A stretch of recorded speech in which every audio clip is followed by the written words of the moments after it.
In our last few lessons, we've been talking about how to form a domain model based upon written documentation and descriptions of the system that we're about to work in. And what I want to do in this recording is to give you an example of that very early process. Now, a reminder, a domain model is a model of the world in which our automated system will reside, a world that does not yet include our automated system. So what we are trying to do is to record information about the world as it is, discovering the natural objects, the natural classes, and the natural interactions that we will eventually want to model in our software. This means that we're interested not only in things that we think we will eventually be automating, but also in the behaviors of the various objects that will interact with our systems. That has to become part of our eventual model as well. Let's begin with the problem statement.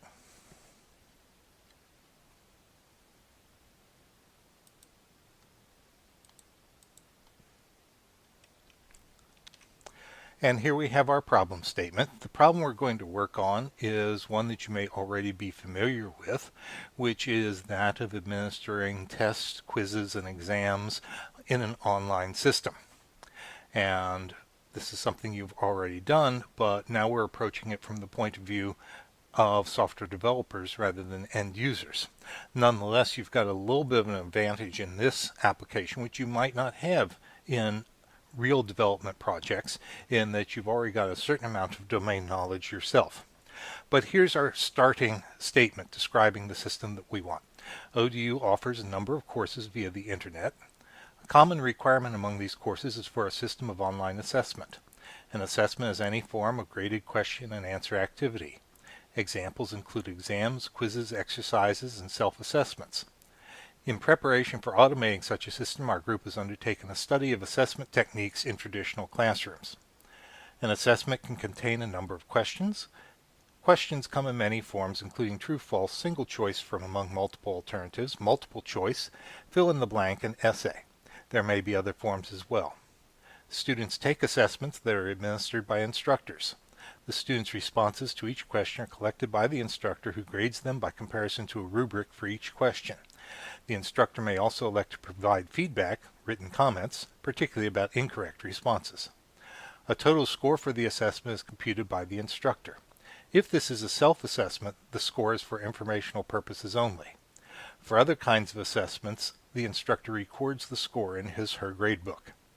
Information is returned to the student about their performance. At a minimum, the student would learn of their score and any instructor-provided feedback. Depending upon the instructor, students may also receive the questions, a copy of their own responses, and the instructor's correct answer. So that's our starting documentation. Now what we want to do is we want to try to see what we can actually learn from that in the way of actually creating the beginnings of a domain model. Our process for doing that is to look closely at the available information, the text in front of us in this case, and to ask ourselves, what does this tell us are the objects that interact in this world, and what does this tell us are the operations or interactions going on? The way that I recommend doing this is to start by looking for noun phrases which describe candidate objects or classes of objects in this world, and look for verb phrases which describe candidate behaviors or operations in this world.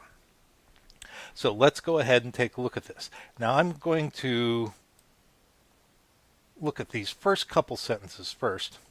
ODU offers a number of courses via the internet. A common requirement among these courses is for a system of online assessment. This isn't really describing much about the system per se. This is more by way of introduction. It's almost meta commentary.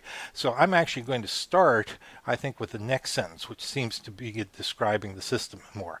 And starting at this next sentence, an assessment is any form of graded question and answer activity. So looking at that, I can see a noun phrase right here, assessment. Now, that might not be what you would have come up with if I told you that we were going to do an online test-taking system. From your point of view, you might have said, well, let's just call it something like test or quiz or things like that. But one of the points that I've tried to make earlier in the course is the importance of proper vocabulary and the importance of domain appropriate vocabulary. And that's really determined by the people who are working in the domain. The term assessment is well known to teachers, instructors, trainers, and so forth as any form of activity that allows you to return a score or a grade. And that is the term they will use.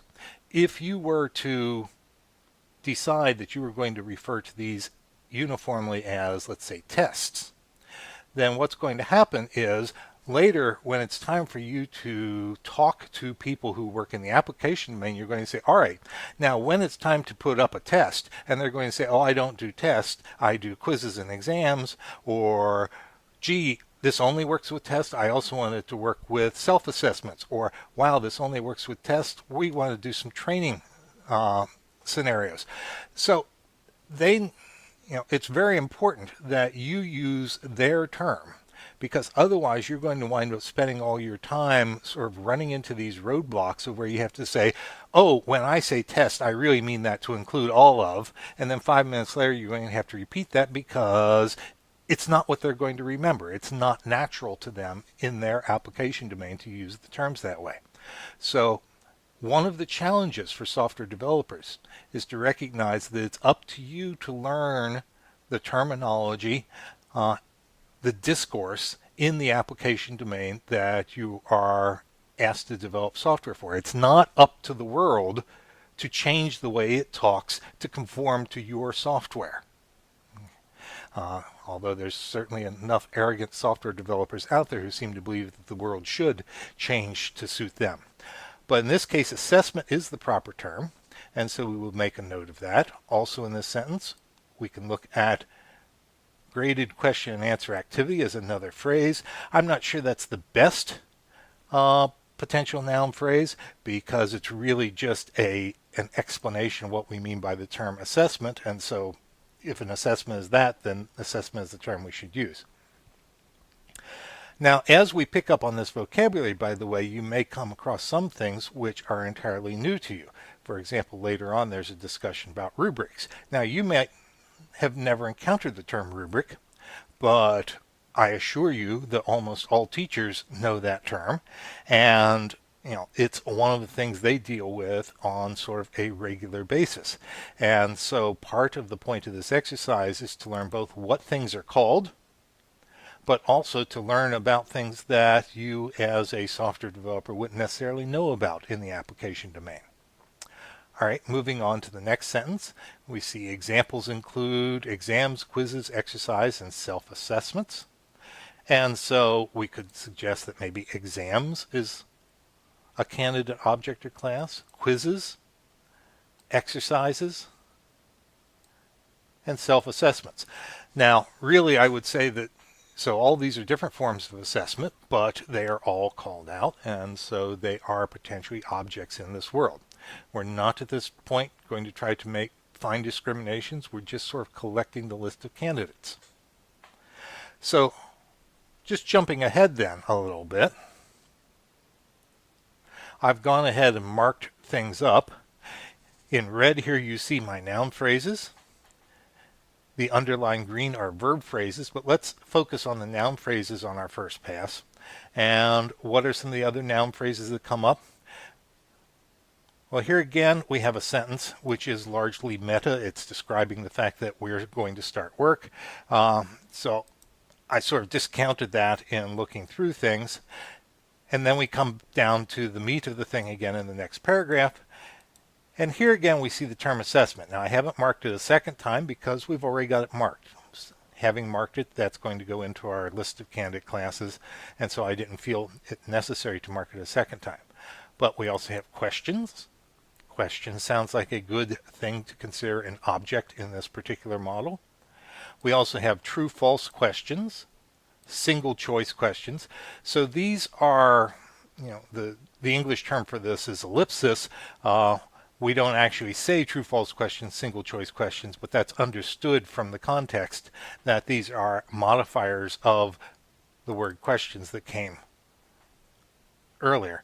We also have multiple choice question, fill in the blank question, and essay question. And then there may be other forms as well. Students, very important object in this world, take assessments. We've already seen assessments. They're administered by instructors, another candidate object in this world. The students' responses to each question are collected by the instructor. Oop, messed up. I actually did instructor twice, but that's okay. Yeah. Responses is kind of interesting because here again, coming to this application domain from outside, you might very well not think in terms of responses.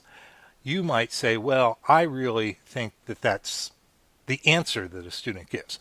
But if you call it answer, it runs into issues like if you're going to say that the things that the students provide are answers, what do you call the real answer or expected answer that's supplied by the instructor? So responses is actually pretty nice because it disambiguates that, and that is the technical term that's used in the field. So the students' responses are collected by the instructor, who grades them by comparison to a rubric for each question. Now, a rubric is a set of criteria that are written out explaining how to assign scores to a student response in order to compute the score for that particular question. As I say, that's a familiar concept to people who actually work in this application domain.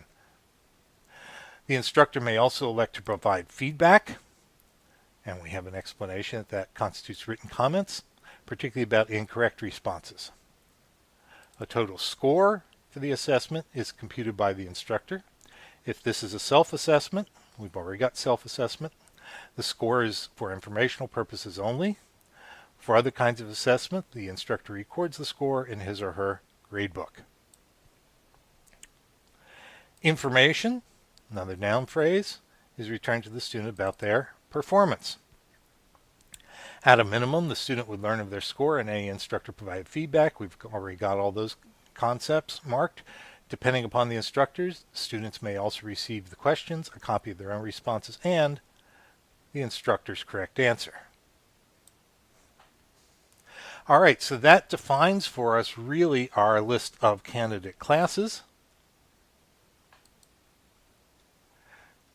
Our candidate classes consist of assessment, exams, quizzes, exercises, self-assessments, questions, true-false question, single-choice question, multiple-choice question, fill-in-the-blank question, essay question, students, instructors, responses, rubric, feedback, score, gradebook, information, performance, and instructor's answer. Now we want to go back and this time focus on candidate behaviors or operations. In this case, we're going to be looking for verb phrases. Not necessarily all verb phrases is, for example, often does not denote a particularly good candidate behavior, but we will look for things that actually indicate an action or relationship within the system. So my first real good candidate I thought was right here, contain a number of questions. And so that seems to me to be a significant operation. Questions come in many forms. That's sort of a meta commentary again. If you wanted to highlight that, it wouldn't necessarily be bad because we'll talk about that later as a potential relationship between these classes. I chose not to on my first pass. If I was redoing this the second time, I might actually choose to go ahead and highlight that one. Students take, so taking an assessment seems to be an operation or interaction here, that are administered.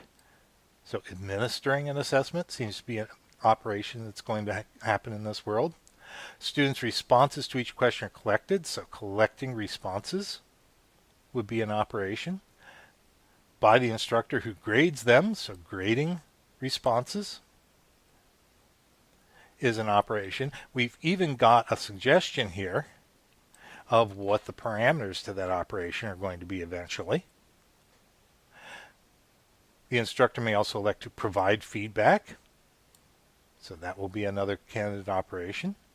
A total score for the assessment is computed, so computing scores. For other kinds of assessments, the instructor records the score. So recording a score in the gradebook is going to be a candidate operation.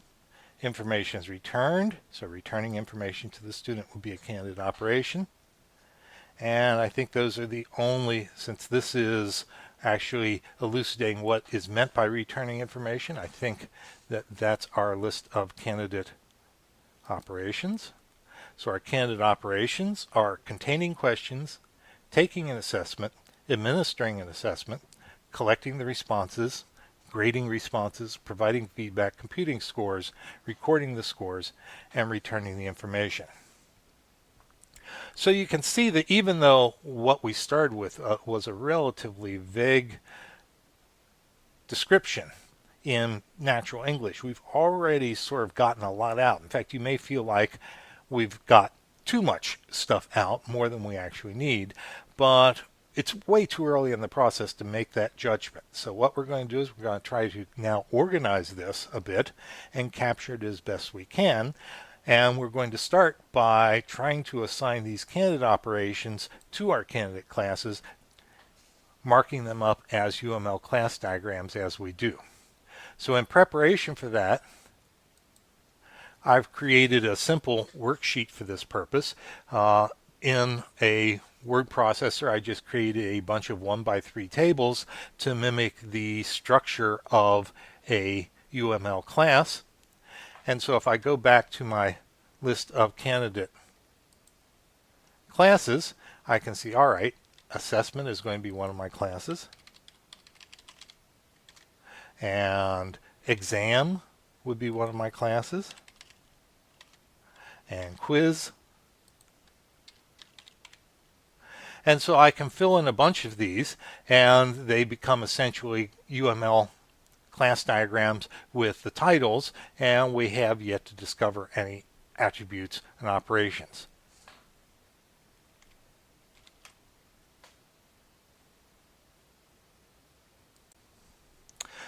Okay, now I paused the video for a little bit while I finished typing out the names of all my candidate classes. I figured you didn't need to spend time watching me do all that typing.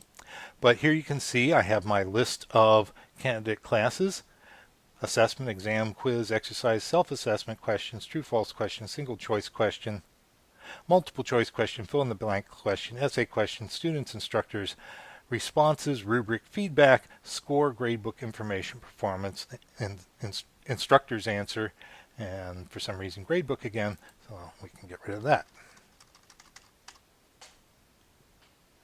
So there's sort of a starting list of UML class diagrams.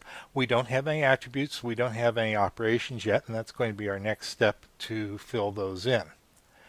Now, this is easy enough to do in a word processor. Eventually we'll want to do class relationship diagrams where we're connecting these things together with various arrows and links and symbols and things like that. And for that, we'll need a real drawing tool. But for this first stage of simply trying to get a list of classes and distribute the operations around, we don't need anything that sophisticated. And so this sort of tables in a word processor, I think, works just fine as kind of a brainstorming platform. Now, looking at the classes that we've got here, I look at things like exam, quiz, exercise, and self-assessment, and those are all variations of the general notion of assessment, which means that I rather suspect that most of the things that we say about assessment are going to apply to all of them. Probably they will share a lot of common attributes and a lot of common operations. So what I'm going to do is I'm actually going to set those cards, quiz, exam, exercise, and self-assessment, aside for a little while. If I was working with index cards instead of word processor, I'd probably just paper clip them all together so that I treated them as a group. Similarly, I have questions, and then I have true false question, single choice question, multiple choice question, fill in the blank question, essay question. All these different kinds of questions I suspect will share attributes and operations with the general questions. And so I'm going to sort of set them aside. I'll move them to the end of my list. And if something comes up that I actually discover something about one of these variants that's not true of the general class, fine, I've still got the thing, or I can put it back in my word processor easily enough and I can add in the attributes. But for right now, I just want to sort of concentrate on the smaller set of classes because that will allow me to focus things a little bit better. So let me pause a little bit while I shift things around.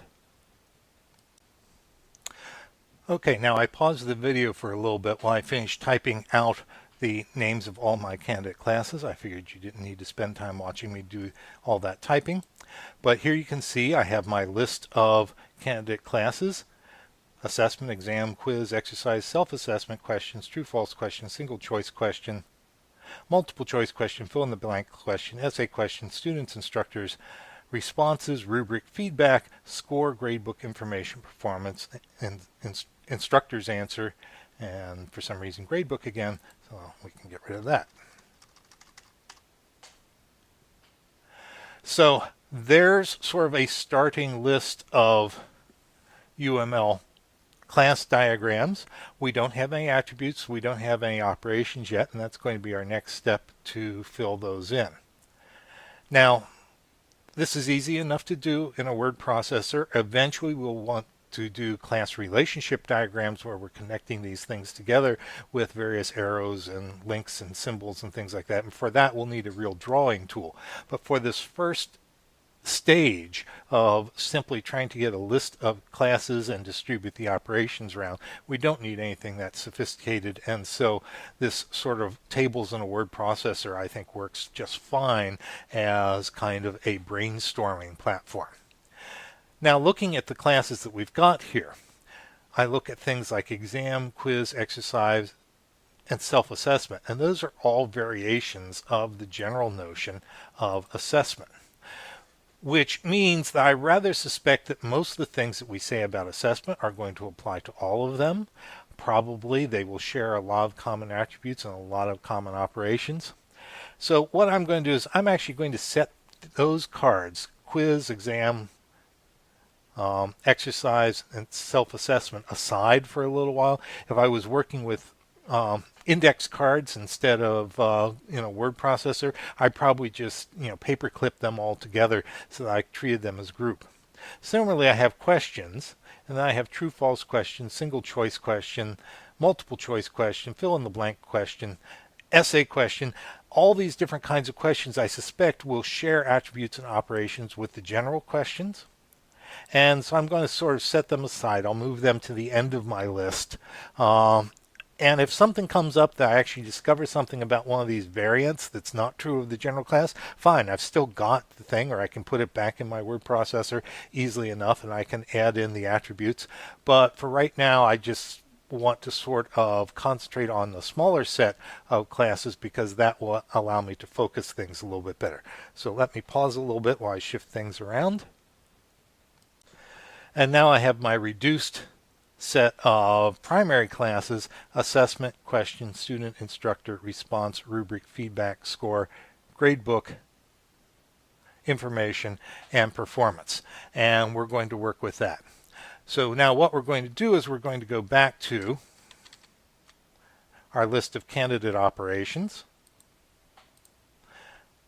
And we're going to consider each of them in turn and try to figure out which of those classes that actually belongs to, or what it tells us about those classes. Now, as we do that, it's going to be very important that I not simply work from this list, because this list has dropped a lot of the context in which these phrases occur. So for each of these, as I consider, I'm going to go back to my problem statement and view that particular operation in context so that I can see what it actually means. And we'll start with the sentence right here: an assessment can contain a number of questions. This to me suggests that there are questions which are stored in or properties of an assessment. We call such a thing that we consider to be a direct data property of a class an attribute. And so this tells me that the assessment class has a number of questions as an attribute. Now, number of questions here is not to mean an integer, 23. It is a collection of questions.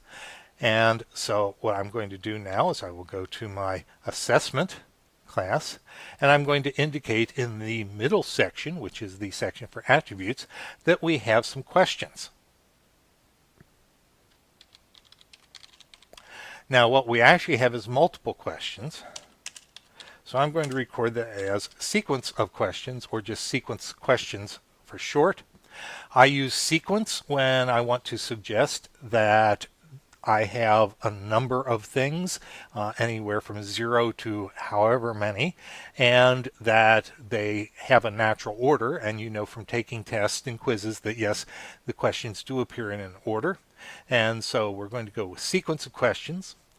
I've written it after the colon because, as you may recall, the normal way of describing the full way of describing an attribute is to give a variable name, colon, and then its data type. But I don't really know what I want to call this sequence of questions right now, so I'm just going to give it the data type and after the colon, so it makes clear that this is a data type and not a variable name. All right, so that's what we learn about our first candidate operation, is that assessments have questions inside them, or as part of them. Next thing we want to consider, we don't have a candidate operation in here, although if I had marked come in many forms as a candidate operation, later I would mark this as an inheritance relationship, but we'll learn more about that when we look at class relationship diagrams. There may be other forms as well, doesn't really tell me anything, but here I have another candidate operation, taking an assessment. So students take assessments that are administered by instructors. And question that we first have to ask ourselves, is this one operation that's sort of being given a stretched out description, or is it really two separate operations? The language here is a little bit tricky because of the students being plural, instructors being plural. You rather expect that in general there's one instructor giving an assessment to multiple students, but what does that actually mean in terms of turning this into operations? Does this become an operation on students, or does it become an operation on instructors? Now let's consider the notion of administering an assessment. If I go to my instructor class and say I want an operation here, I want to administer. And what is it I'm administering? I'm administering something of type assessment. And I am administering that to probably a whole sequence of students. So that's my candidate operation for instructors. But what does that actually mean? And I don't want that capitalized because we don't normally capitalize operation names. So what does that actually mean? What does it mean when an instructor administers an exam? Well, we can guess that it means that the instructor provides the test, but there's also all this follow-up.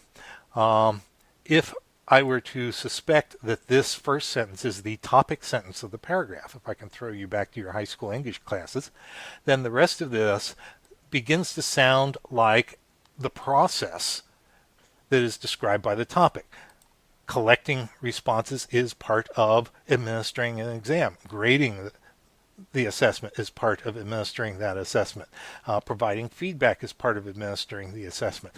So to that degree that might be true, that suggests that administer an assessment would have a function body that says something like, give the assessments to the students so they can take them, collect their responses, grade them, provide feedback, and those become sort of the function body, the thing that is the set of steps entailed by this notion of administering an assessment to a student.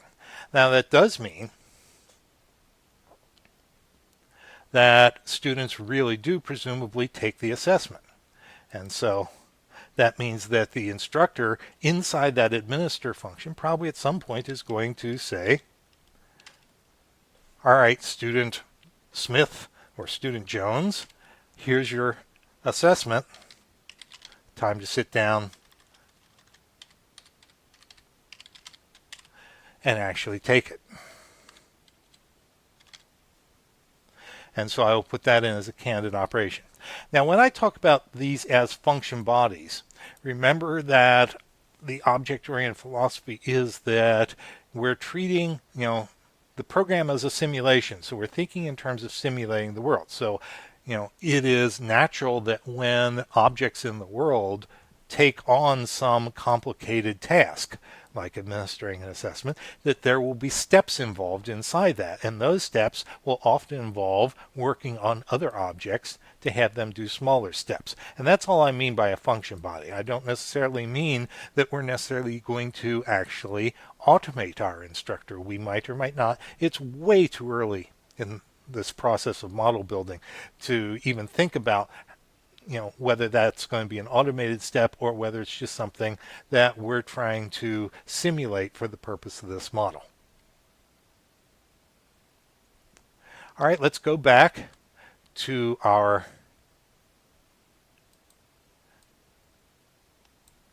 description. So we've handled students taking assessments administered by instructors. Now we have the students' responses are collected by the instructor.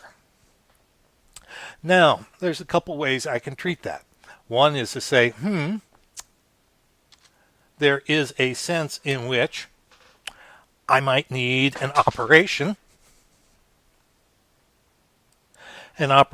either on student or on instructor to represent returning a response from the student to the instructor. And then there's the question of, well, which class would provide that operation? One possibility would be something like this: return response to instructor. Another possibility might be to say that there is a positive collect action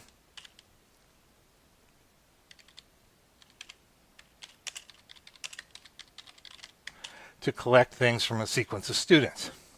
Now, I'm not crazy about this. I'm not crazy about the student operation there either. It's not implausible. I wouldn't, rule this out entirely. But I suspect that collecting right now is actually a, simply an internal step of administer, which means that this would be an operation instructors call on themselves. And we really want to focus on interactions between different classes of objects at this stage rather than sort of internal steps. If we go with this, then it makes sense that the collect operation from instructor would visit each of the students who have taken the thing and say, please give me your response back now.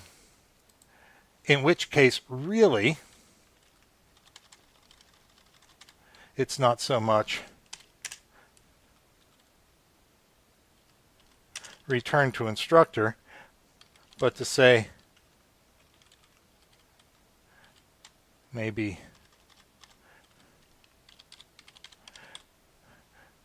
I can ask a student, okay, give me your response, and I guess we might have to say to what assessment, but let's not worry about that level of detail. But actually a simpler approach to this, I think, is to say when the instructor tells students, time for you to take this, that they return the response.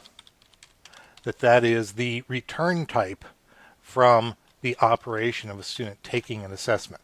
And this has problems of its own in that basically if I'm going to administer an assessment to a whole sequence of students that, I can't actually wait for them to take it in turn. So that's a little bit of a problem in terms of, essentially we need all the students to be working in parallel. But in the real world, students are, in essence, working in parallel on that. So I'm going to go with that. And I think that's probably the best way to handle that. Certainly the simplest way to handle that. All right, let's go back. And what else do we have? We have that the instructor grades them by comparison to a rubric. And the rubric is for each question. So, what does that suggest to me? Well, responses are being graded.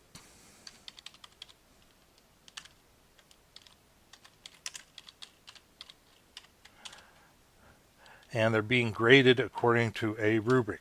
So that suggests to me that the instructor would work on the response. Now, why do I put this in response instead of instructor?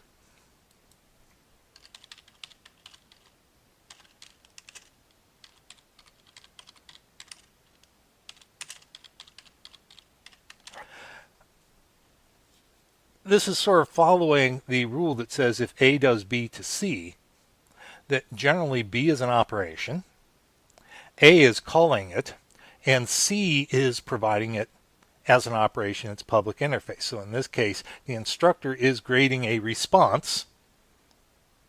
The instructor is A, grading the thing is B, and the response is C. And so that suggests that the natural way to model this is to put grade in the response class rather than the instructor class. The other giveaway here is that, again, if I say that grade is a public responsibility or public operation of the instructor, who or what in this world is going to call that? Well, I think it's going to be called as part of the administer function, meaning the instructor is going to call it on themselves, and I'm not particularly interested in sort of internal interactions of a class with itself. I'm really interested in interclass reactions at this point. So I think that's probably our best bet, and let's go on.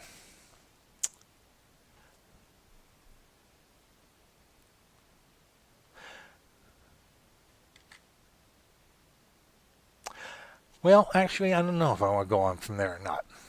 Thinking about it, we've been told there's a separate rubric for each question. So really, when we talk about grading the response, the student's response, what does that actually look like?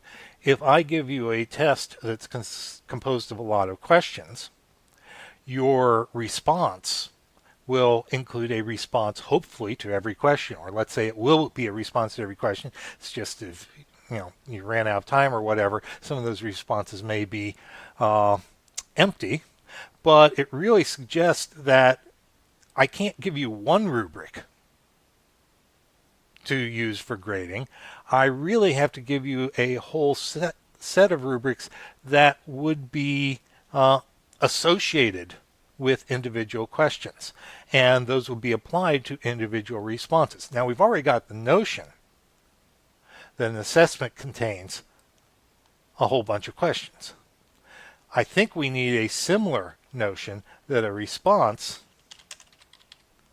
has a whole collection of responses to individual questions. Now, here's the thing. Terms like assessment and response, we got those from the documentation. We're reasonably sure that those are real terms that people in this application domain use.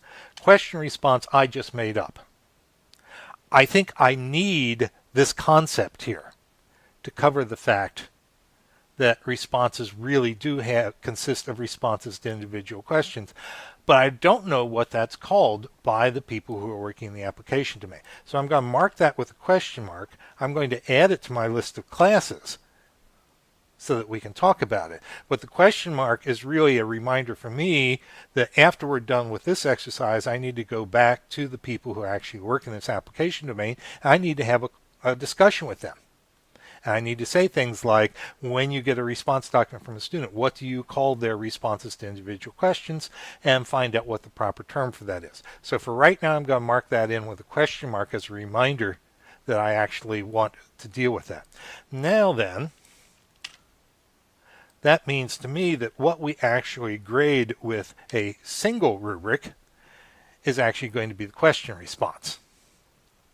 And what actually happens in here is more along the line of grade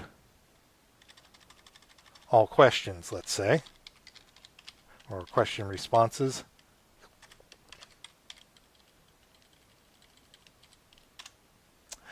And somewhere there has to be a whole sequence of rubrics associated with that. And not sure where that's going to come from. For right now, I'm going to put it in here. Although I'm not sure how it gets in there. We'll have to revisit that. Let's mark that maybe with a question mark and say we're really not sure where that's going to come from. But that means that grade all question responses is essentially going to loop through pairing up individual question responses with their rubrics and then asking the question response to grade itself with that rubric.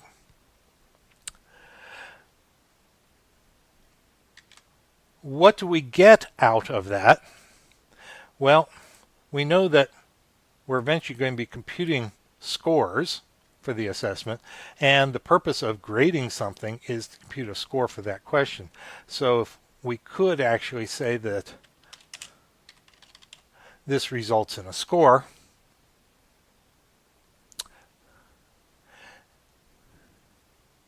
and so I think that's what we're looking at. Now, am I happy with this? Well, yes and no.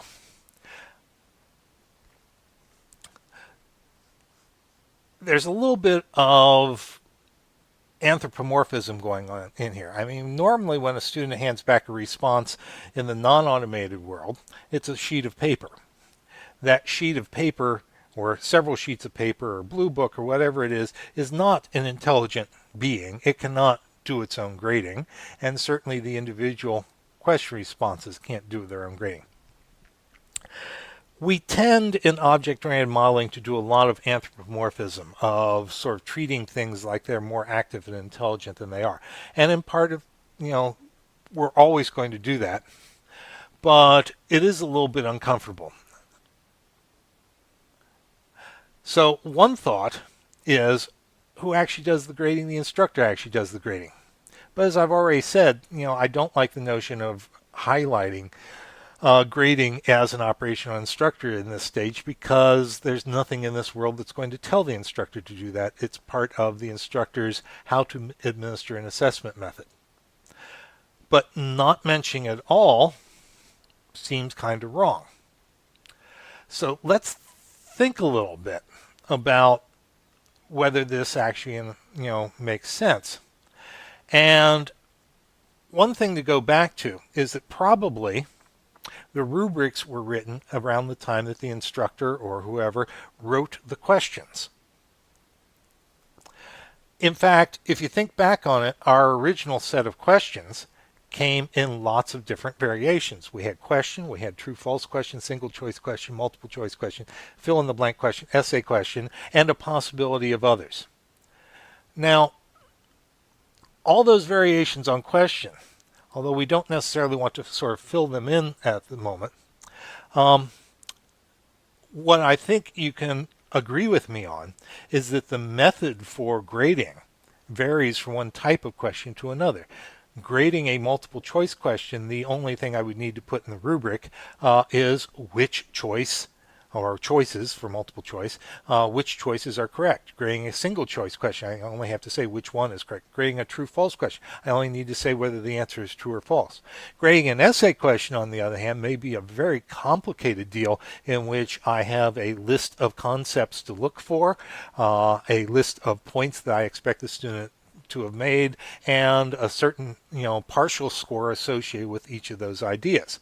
So what I'm sort of saying is that there is a notion of applying a rubric to a response which is very question specific. And so I really kind of think that what is going on is that all questions are things that we grade with rubrics. And what we would grade is a question response, marked with a question mark because, again, we're not sure that's the right term for it. And we grade it according to some appropriate rubric. In fact, I rather suspect the rubrics get written along with the question.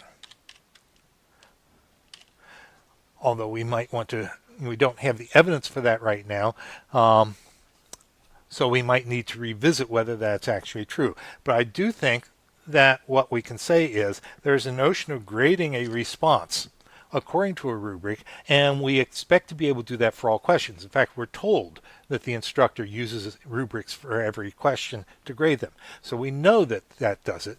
What we expect is that in all those variations on true, false, single choice, multiple choice, and so on, that the rubric method, or the code in essence for this grade method and how it works with the rubric and the data that's in the rubric will vary from one type of question to another.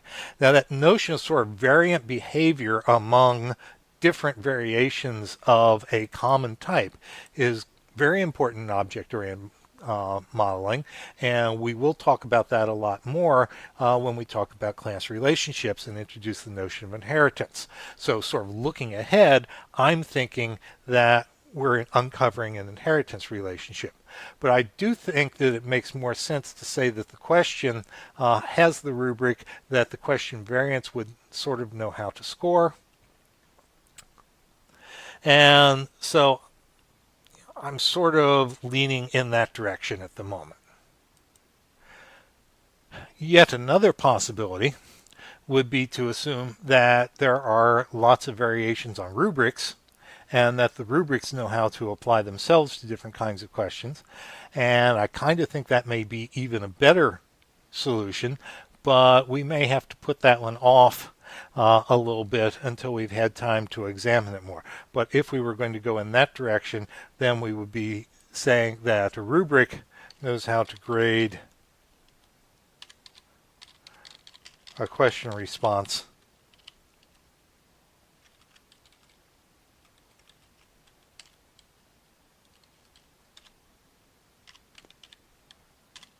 and return a score. And that may actually be the cleanest way to handle this. But then that introduces a need for a whole bunch of variations on rubric that we don't quite have the justification for yet. But I'm going to leave that in because I think that actually makes some sense, and we'll revisit that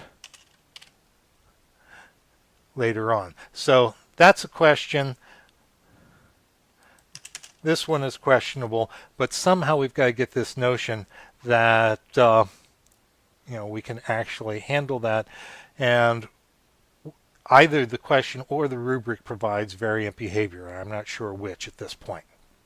So we've got questions that we need to ask of our domain experts, but let's move on and see what else we can get out of this. The instructor may also provide feedback, particularly about incorrect responses. Feedback is defined as written comments. So what does that tell us? Well,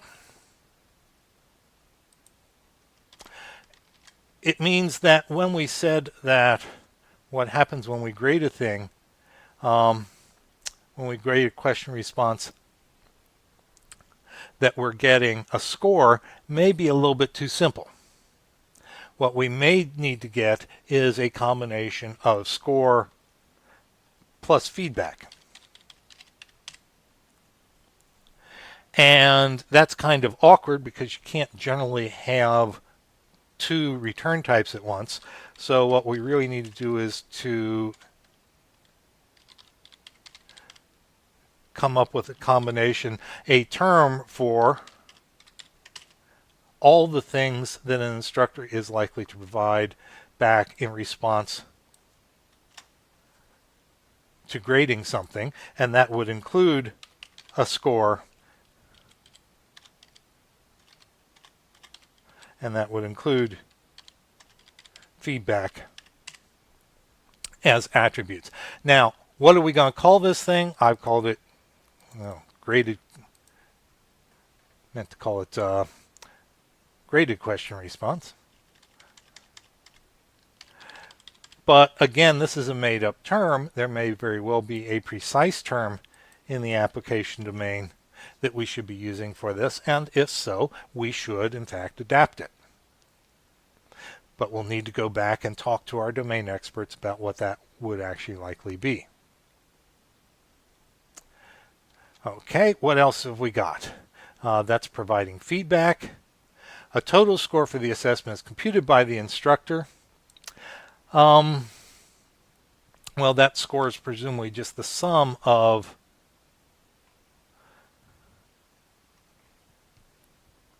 that would be returned by this. But that, what does that tell us? Well, it could be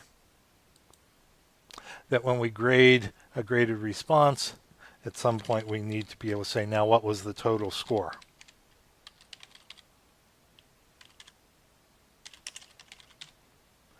So that would seem to be the simplest way to handle that. For other kinds of assessments, let's see, the instructor records the score in his or her grade book. All right, so that would take us to grade book, should be in here somewhere, and tells us that there's an operation here to record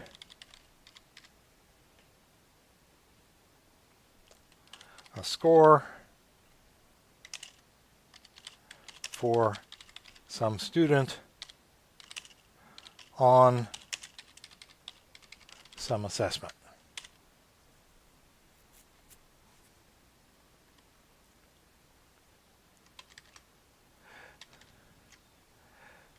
Information is returned to the student about their performance. Now, we use terms like information when we speak, but they're terrible names to actually have in a model or to use as a class or object name, because information can stand for just about anything. I think it's a pretty good bet we don't want to actually have a class with the name information. But we've already actually encountered the notion of what information is going to be returned to the student, and that is the combination of score and feedback. So instead of information, we really need the notion of everything we would provide back to the student, which would be sort of a graded response. And did we do that already? No, we haven't. So let's say a graded response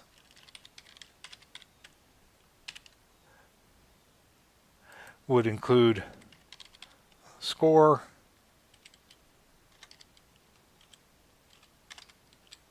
and actually, so an overall score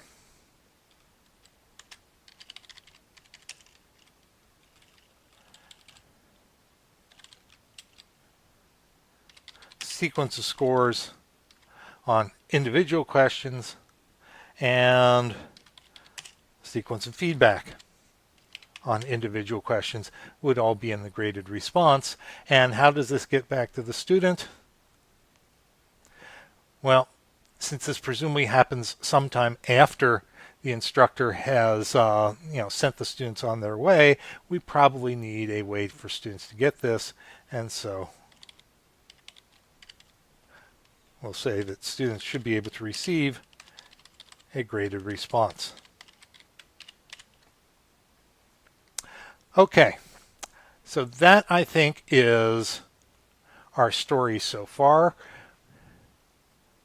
There's a lot in there. There's a lot of question marks, and that's deliberate.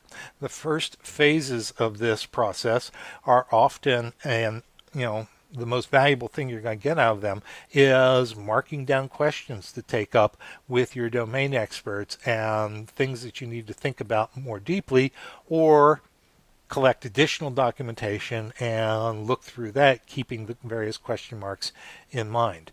So that's sort of part of the process, and you should not be dismayed if that becomes part of it.